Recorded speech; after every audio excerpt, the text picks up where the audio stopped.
So most people generally know what an OLED TV is, but I'm going to be going over them in detail. I'm going to quickly give you a little background discussion on what an OLED TV is, and then give you like 5 of my favorite OLED TVs that I would buy if I were you. And then at the end of the video, I'm going to give you a couple of QLED TVs just in case you're not sold on the OLED like I am. So let's get right into it. An OLED TV is an organic light emitting diode. And what that means is it makes its own light by sending electricity into that diode, making light, making it whatever color you'd want, and therefore not needing an actual backlight like a traditional LED TV. And so the benefits of that is that you have much better contrast on an OLED TV. So you get very bright whites or colors next to very black areas. It's got great contrast. And sometimes with LED TVs, there's much more kind of gray area and it's not quite as impactful, especially in the specular highlights. An LED TV can be brighter in general, but not when you're watching a great movie in the dark or even in a bright room in some instances. In addition, OLED TVs also have really good viewing angles. So if you have a wide living room and you want to watch the TV from straight on and from the side, it's a big benefit to have an OLED TV because the picture looks really good from off angle as well. And then lastly, you can get really thin OLED TVs. Now that may not be like a huge benefit, but they typically look pretty good on a stand or up on the wall because they're so thin. So a lot of positives. Now there's not that many downsides to OLED TVs, but maybe one would be that people perceive there to be burn-in for those, which means that it is an organic material and over time it may burn in. You might have seen this on a cell phone perhaps, where the screen is a little bit burnt in an area because it's always static on that home screen. But TVs typically aren't just static on that home screen, and there have been a lot of preventative measures added to TVs like pixel shifting where it moves just a little bit that you can't even notice, but it prevents burn-in. And you know, the TVs typically have an ABL or an automatic brightness limiter, so it'll kind of reduce the brightness to make sure that you don't get that burn-in. And then secondly, they don't get quite as bright full screen as I mentioned a minute ago. So if you're in a really bright room with a lot of windows, then sometimes a basic OLED TV might not be good enough. But I do have some OLED TVs that are super bright and vibrant. So let's get into which OLED TVs that I would recommend for you. And we'll start out by going to the Best Buy site where I can just kind of visualize some of this and show you one that's called the LG G5, which is a gallery series OLED. So these are meant to be hung on the wall. Think kind of like a Samsung frame, though that is an actual LED TV. This is like the LG version in an OLED. So it looks really clean up on the wall. It's one of the best TVs on the planet. And this year, the LG G5 for 2025 is a new kind of OLED, which is like a tandem panel. It's a little bit different than the old previous one. Basically, there's a pretty big difference between how they've made this G5 versus last year's G4. And the price is reflective of that. Right now, it's $3,400 for a 65-inch version of this. And if you look back to last year's G4, it's only $2,400. So for just a 65-inch, is there a $1,000 difference between these two TVs? I'd probably say no, not at this point. So I would definitely consider getting the G4 because it's still really, really bright TV. It's got fantastic gaming. The panel, I think, is 144 hertz. The new one might be a 165 hertz panel. So that only really comes into play if you're PC gaming on this, which, let's be honest, most people are getting this for their living room and probably not going to be high-end computer gaming on it, but still really good features. Both of them have similar features besides that, like VRR, instant game mode, all that kind of stuff. And then as far as watching movies, both of them have Dolby Vision. They look really good, but basically the new LG G5 is definitely going to be brighter. So if you're in a bright room, it might be worth spending the extra $1,000 on getting the most up-to-date version of it so that it looks absolutely flawless when it's on the wall. So that's your decision. And of course, they have other sizes in this. So you can look at a 77-inch. Again, this is going to be rather expensive because, you know, it's earlier in the year here. And so some of the 2025 TVs are expensive, where if you go back to last year's,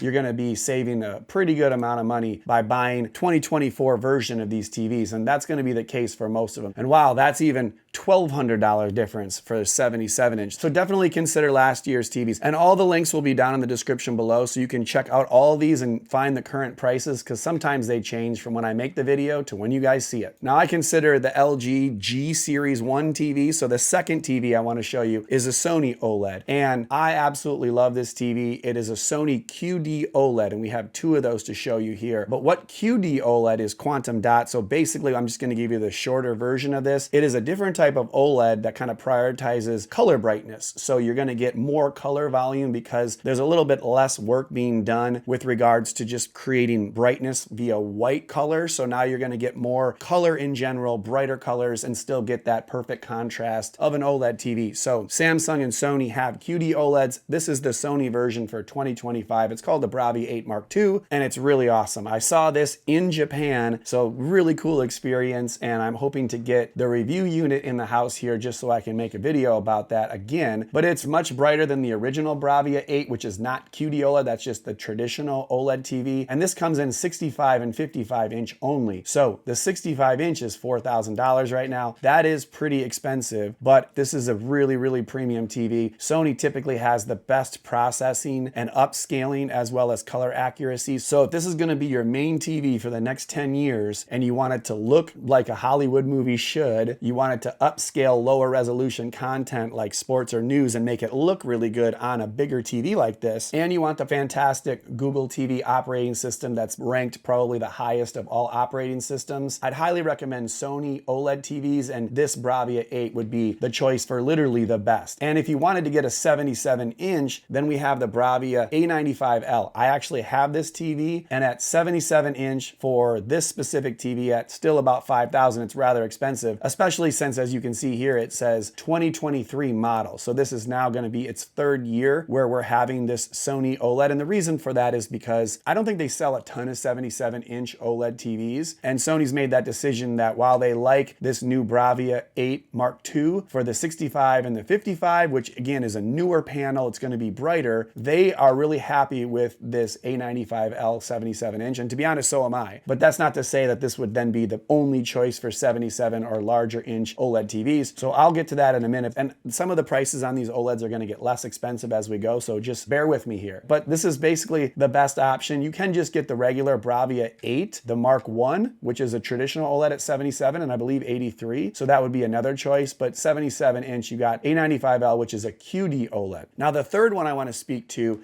is the brand new S95F from Samsung. So Samsung Display created this new QD OLED, and it's fantastic, and I think everyone agrees it's one of the best technology improvements over OLED was having this new QD OLED. And then Samsung Electronics has their version of this, which is the S95F. And the great news is it's beautiful and bright and all the things that I've said so far about OLEDs, and one of the brightest in the world. But it does not have Dolby Vision, so for moviegoers, sometimes that is a sticking point. You know, not the end of the world. You still get HDR footage. You can still watch movies in HDR. It's just not the Dolby Vision, which is kind of the standard in Hollywood. And then secondly, it has its own Tizen operating software, which is not quite as good as the Google TV operating system. But it is less expensive than the Bravia 8 Mark II, for example. So if you look here, it's $700 less for the Samsung version of this. And honestly, it's probably just as good. It's hard because I don't have them right next to each other to compare, but it's a really good TV. I love this. Now, another thing this comes with is this has the anti-glare finish. So if you're in a really bright room, it's something that you may like or may not. It's kind of split reactions. Some people really like it. I installed an S95D, which is last year's version of this, in a apartment up in La Jolla that had a lot of light coming in, and they absolutely love it because the TV is so bright and yet it has this nice anti-glare finish that does not reflect as much when there's a lot of light on screen or just a lot of ambient light in general. You don't see your own reflection in the TV. So that's something that's a positive there. But sometimes if there's like direct light on it, like a light behind you that you're not turning off, it might kind of change a little bit of how you perceive that. So that's something you can consider yourself. And again, last year's version of this is the S95D, which is still a really good TV. And again, this is another $1,000 off. So it is really hard not to just mention this in this video, that if you are considering buying an OLED TV for your living room, the one that I installed in that La Jolla apartment is right here, the S95D. And now it's only $22.99 for a 65 inch. And while that's still really expensive, it's definitely less than $3,300. So I would consider that. I think if you like Samsung TVs and you want the top of the line, here you go. And then there's also one called the S90F. So this is their second best QD OLED, which is very, very popular when it comes to Black Friday or further into the year because they discount this pretty heavily. Right now, it's a little bit more expensive than last year's S95D with that glare-free finish. But the good news about this one for people that don't like the glare-free finish is that this has the typical OLED reflectivity that you you can kind of see yourself in it, but it knocks down most ambient light quite well. So I would consider this, if you want a brand new 2025 version, you don't want to spend $3,300, this is a really good opportunity at $2,500. And again, these have different sizes, so you'll have to check the different sizes. For example, this does come in 77-inch here, again, $3,500. And if you consider that against this 77-inch A95L from Sony, it's 50% off basically. So a lot of options, you'll have to check these out. And then the fifth and final OLED TV is very much in competition with this S90F, because there are two really good but not super expensive OLEDs typically each year. One is that middle tier Samsung, and then the other one is that middle level LG C series, which has been around forever. I think this is like the 12th or 13th year. And man, I looked at these ahead of time, and right here is the LG 65-inch C5 for $26.99. And then there's also last year's 65-inch C4, which is only $1,500. So right off the bat, I would say, man, I don't think there's going to be enough difference between this year's to last year, so I would consider the C4. But I'm going to show you what it looks like here by clicking, and you can see very sleek looking TV, and the side profile of this C series is absolutely beautiful. If you're getting something on a stand, this LG C5 or C4 looks so nice, and it's a very high-end TV still, very bright, has all the gaming features, has everything you could want. And when I started installing these back in the day, whenever I would get to like an LG C series install, I'd be like, man, this TV looks so nice compared to some of the LED TVs that were a little thicker. I'm sure you remember some of the TVs a little clunky on your wall or on a stand. This looks so nice. And again, the C4 looks the same. It has that nice, cool, flush look from the side there. So that is also a highly rated TV, and I would really consider getting LG C4 right now if it's available in your area. Sometimes you got to check and see you can add to cart there. All these are available to a degree on Amazon too, which you can definitely check those links out. So I'm just using Best Buy as a reference because it's a clean website, easy to look at stuff here. And I just want to be clear, that same discounted price can be found on last year's Samsung too. So S90D from Samsung is only $12.79 at 65-inch. So honestly, that's even a better deal than $14.99 for the C4. I mean, this Samsung is considered technically a better TV than the C4. This has a little bit more history, that it's been around for like 10 years, the same sort of TV. And on the other hand, the Samsung's only been around for 3 years. So this will be the 4th year for Samsung doing OLED TVs. But I'm pretty confident in telling you that you really can't go wrong getting the Samsung S90D or the LG C4. Both of these are considerable values. And so if you watch the video to this point and you're saying those first few were really expensive, then I would definitely get one of these two TVs. They're really good. And that's kind of my overview of OLED TVs. Now, if you have questions, you should ask definitely, and I'll try to get you guys the right buying advice. But if you're not sold on OLED TVs and you're like, I'm scared of the burn-in, or I just, it's not bright enough for my bright room, I do have two TVs that I would recommend that are LED TVs, mini LED TVs. And the reason I'm recommending them is because the price is so right for these with the performance. And one of them is the Hisense U8. So this one right here is the Hisense U8 from last year, the U8N. And right now you can get a 65-inch QLED mini LED